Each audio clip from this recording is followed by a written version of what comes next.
ان کو پے کرنے کے لیے ان کے اکاؤنٹ پیبل ان کے اکاؤنٹ ریسیویبل کے برابر ہونے چاہیے، اور یوزلی ان کی پیمنٹ وقت پہ کرنی پڑتی ہے، کیونکہ اگر نہ کی جائے تو آپ کو آئل پرووائڈ نہیں کریں گے، آئل پرووائڈ نہیں کریں گے تو بجلی پیدا نہیں کی جا سکے گی۔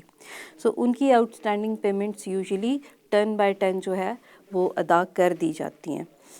اب یہ آئل مارکیٹنگ کمپنیز واپٹا کو اور آئی پی پیز کو سپلائی کرتی ہیں۔ واپٹا آگے جینکوز کو یہ آئل سپلائی کرتا ہے۔ جینکو وہ پلانٹ ہے جو بجلی پیدا کرتا ہے۔ جینکو جو ہے بجلی پیدا کر کے آگے لیسکو کو، پیپکو کو، جو ڈائسکو کے انڈر آتے ہیں، LESCO, PEPCO etcetera, Karachi electric supply ہو گیا، ان کو آگے وہ بجلی بنا کے بیچتے ہیں۔ اب جو ان کو بجلی بنا کے بیچتے ہیں وہ آگے ہم لوگوں کو، جو عام صارف ہے، جو فیکٹریز ہیں، جو انڈسٹریز ہیں، جو آفیسز ہیں، جو ادارے ہیں، ان سب کو بجلی بیچتے ہیں۔ اب جو سرکولر ڈیٹ کا جو ایک بڑا حصہ جو یہاں پہ آ کے اکٹھا ہوتا ہے وہ اس لیے ہوتا ہے کہ جو یہ لیسکو اور پیپکو ہیں جس ریٹ کے اوپر بجلی بیچتے ہیں، وہ ریٹ اور جس ریٹ کے اوپر جینکو نے بجلی پروڈیوس کی ہے وہ دونوں مختلف ریٹ ہیں۔ وہ مختلف کیسے ہوتے ہیں؟ جینکو کس ریٹ کے اوپر پیپکو کو، یعنی کہ لیسکو کو اور پیپکو کو، یعنی کہ ڈائسکو کے اندر جو اینٹیٹیز ہیں ان کو بجلی بیچے گا، اور آگے سے لیسکو اور پیپکو کس ریٹ پہ عام صارف کو بجلی بیچیں گے، یہ نیپرا طے کرتا ہے۔ اور نیپرا جو ہے وہ گورنمنٹ اون آرگنائزیشن ہے، اس لیے وہ پہلے گورنمنٹ سے پرمیشن لیتے ہیں ہر دفعہ ریٹ بڑھانے سے پہلے۔ گورنمنٹ چونکہ آلریڈی ہماری اکنامیکل سچویشن جانتی ہے تو وہ سبسڈی پرووائڈ کرتی ہے اس بجلی کو افورڈ کرنے کے لیے، یعنی کہ عام صارف کو اس ریٹ پہ بجلی نہیں بیچی جاتی جس ریٹ پہ جینکو جو ہے وہ بجلی پیدا کرتا ہے۔ تو یہ جو دونوں کا ڈفرینس ہے، بجلی پیدا کرنے کا اور بجلی بیچنے کے درمیان جو ڈفرینس ہے، وہ ڈفرینس گورنمنٹ خود اپنی جیب سے ادا کرتی ہے۔ اب چونکہ گورنمنٹ کے پاس اتنے فائنینشیل کرائسس ہیں کہ ہمارا ڈیٹ بڑھ رہا ہے، بجٹ ڈیفیسٹ آلریڈی جو ہے وہ نیگیٹو میں گروتھ جاری ہے، بجٹ ڈیفیسٹ اور زیادہ ہے، ٹریڈ ڈیفیسٹ زیادہ ہے، ریونیو ارننگ نہیں ہوتی، ٹیکس کلیکشن پراپر نہیں ہوتی، گورنمنٹ کا cash inflow already on hold ہے، جس کی وجہ سے وہ یہ سبسڈیز ٹائم کے اوپر ادا نہیں کر پاتے ہیں۔ سو سرکولر ڈیٹ کا پاور جنریشن کے اندر ایک بڑا حصہ یہاں بلڈ اپ ہوتا ہے، جو کہ بجلی جس قیمت کے اوپر پیدا کی جاتی ہے اور جس قیمت کے اوپر آگے بیچی جاتی ہے عام صارف کو، اس کا جو فرق ہے وہ سرکولر ڈیٹ کا پہلا حصہ ہے۔ اس کے بعد یہاں پہ جو جس ٹیرف کے اوپر یا جس ریٹ کے اوپر بجلی ہر دفعہ بڑھائی جاتی ہے، جب گورنمنٹ اپنی جیب سے ادا نہیں کر پاتی تو ان سبسڈیز پہ کٹ ڈاؤن لگاتی ہے، جس سے صارف کو بجلی مہنگی ملتی ہے۔ جب صارف کو بجلی مہنگی ملتی ہے تو ڈیمانڈ اور سپلائی کے فرق کی وجہ سے بھی ریٹ زیادہ بڑھانا پڑتا ہے۔ وہ ریٹ بڑھانے کی وجہ سے وہ جنریشن کمپنیز جو بجلی پیدا کر رہی ہیں ان کو بھی اپنا ریٹ انکریز کرنا پڑتا ہے۔ دوسرا جو حصہ ہے وہ اس طرح سے بھی ہوتا ہے کہ انٹرنیشنل مارکیٹ کے اندر جب آئل کی پرائس بڑھتی ہے تو فوری طور پہ یہاں پہ بجلی کے ریٹ نہیں بڑھتے۔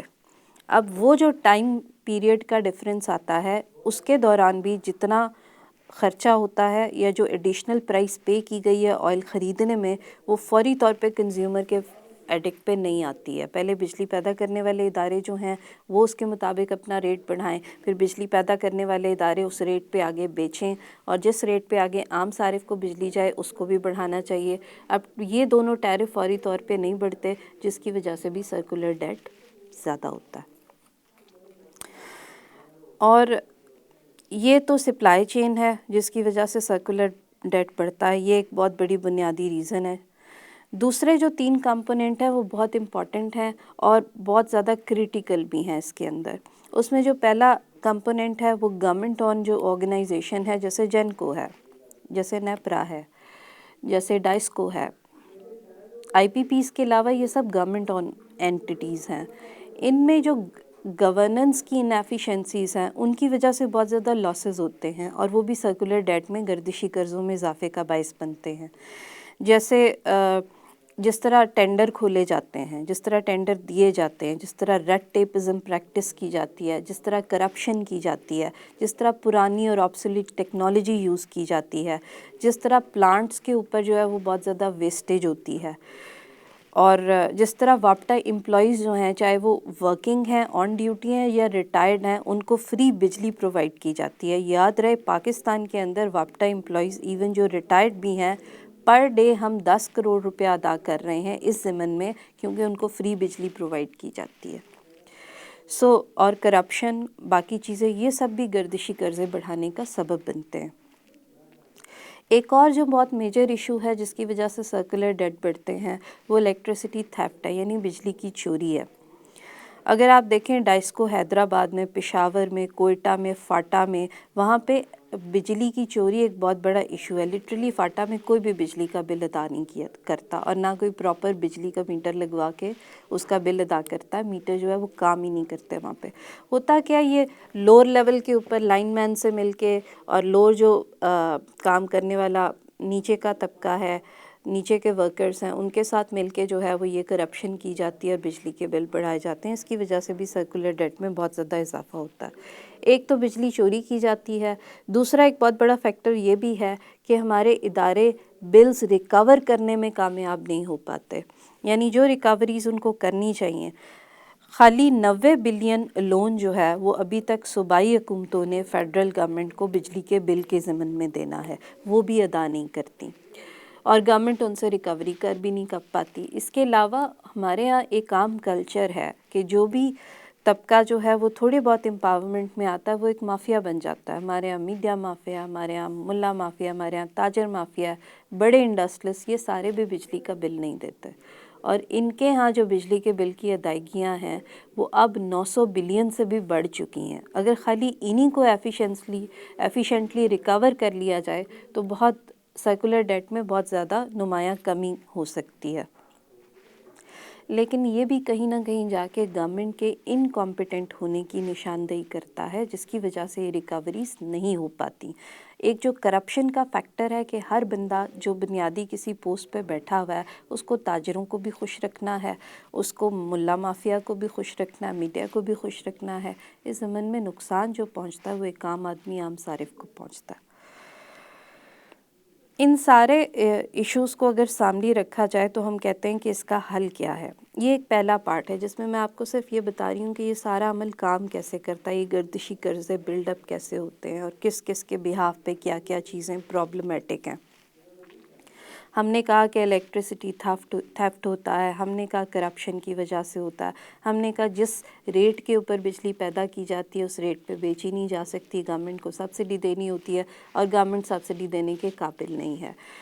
پھر ہم نے کہا کہ بجلی جو بل پیبل جو ہیں جو ریکور کرنے ہیں، چاہے وہ صوبائی حکومتوں سے کرنے ہیں، چاہے وہ باقی محکموں سے کرنے ہیں، چاہے پارلیمنٹ نے آپ کا بل دینا ہے، ہر طرح کے پبلک ڈیٹس جو ہیں وہ اس میں انکلوڈیڈ ہیں، چاہے وہ ایک کسی انڈسٹریلسٹ نے آپ کا بل دینا ہے، وہ ریکوریز نہیں کی جاتی جس کی وجہ سے بھی سرکولر ڈیٹ بڑھتا ہے. یہ بیسک پرابلمس ہیں. ان کو کیسے حل کیا جا سکتا ہے؟ ان کا سب سے میجر بیسک کوسچن یہ ہے کہ جس طرح آئی پی پیز کام کرتی ہیں پاکستان کے اندر، اگر اس طرح مزید آئی پی پیز بنائی جاتی ہیں، جیسے 90s کے اندر ایک پروپوزل تھا اور صرف پولیٹیکل رائیولری کی وجہ سے اس کو کک آؤٹ کر دیا گیا.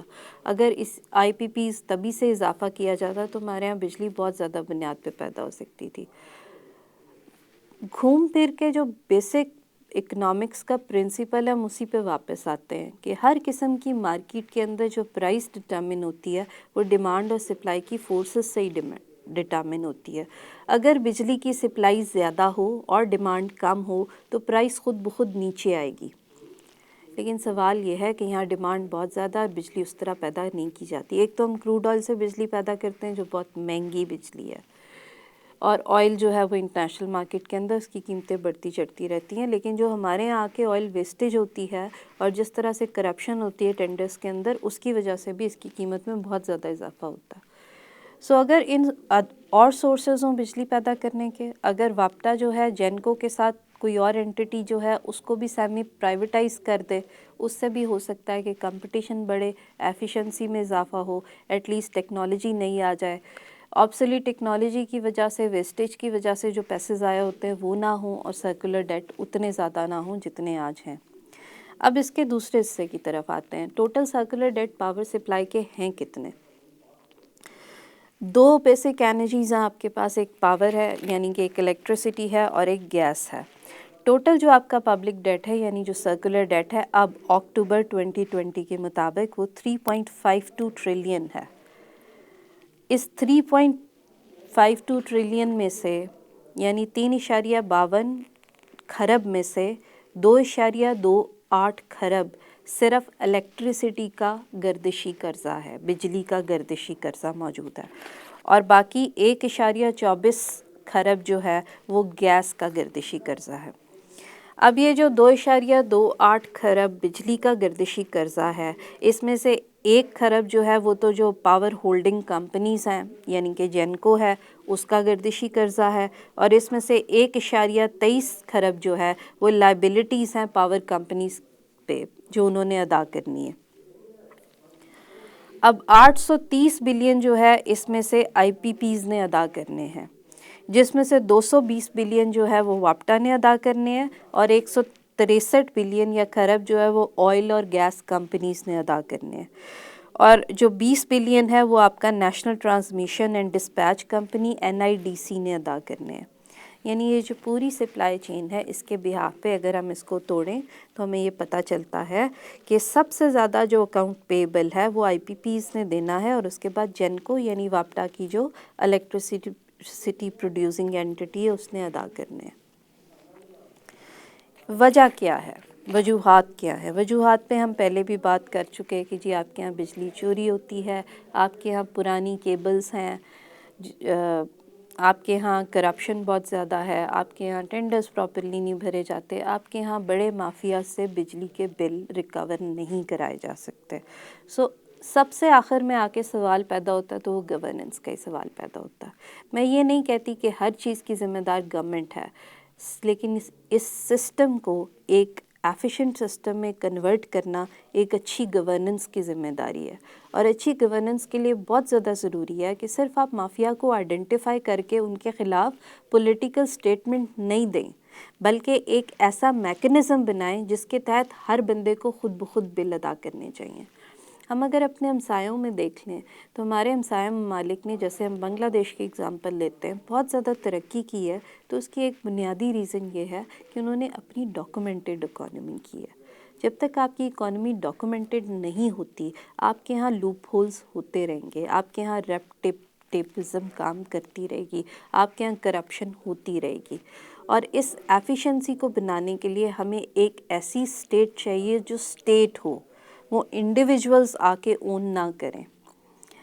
پاکستان کی ایک بدقسمتی یہ بھی رہی ہے کہ ہمارے یہاں 70-72 سالوں میں اسٹیٹ نہیں بنی. ہمارے ہاں انڈیویجولز آتے ہیں، اپنے مقاصد، اپنے مفاد کے لیے گورنمنٹ ریسورسز کو یوز کرتے ہیں اور چلے جاتے ہیں.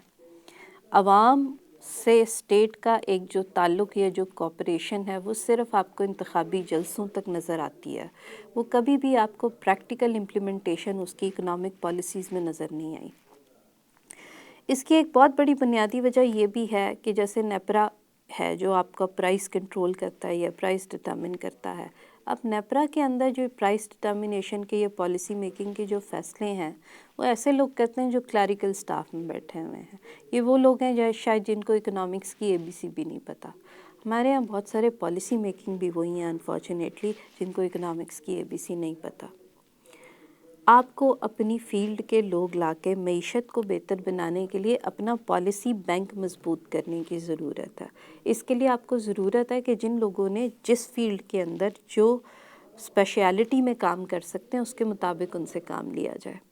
ہمارے یہاں اشخاص کی جنریشنز، ان کے خاندان، ان کے نام، ان کی اینٹیٹیز میٹر کرتی ہیں، ان کی کوالیفیکیشن میٹر نہیں کرتی. تو ہمارے ہاں جو لوگ پالیسی بناتے ہیں یا جو لوگ گورنمنٹ چلاتے ہیں کیا وہ کوالیفائڈ ہے؟ نہیں، میرے خیال میں نہیں. اگر وہ کوالیفائڈ ہوں تو پور گورننس کا سوال پیدا نہیں ہوتا. آپ کے ہر محکمے کے اندر سرکولر ڈیٹ اگر بڑھتے ہیں، آپ کے ہر محکمے کے اندر اگر کرپشن ہوتی ہے، آپ کے ہر محکمے کے اندر اگر ان ایفیشنسی ہے تو اس کی وجہ یہ ہے کہ وہاں پہ ریکوائرڈ کوالیفائڈ لوگ موجود نہیں ہیں. That's all. آج کا ٹاپک سرکولر ڈیٹ تھا. اگلی دفعہ ایک نئے معاشی مسئلے اور اس کے حل کے لیے آپ کے پاس دوبارہ حاضر ہوں گی. تب تک کے لیے اجازت. Take care. اللہ حافظ.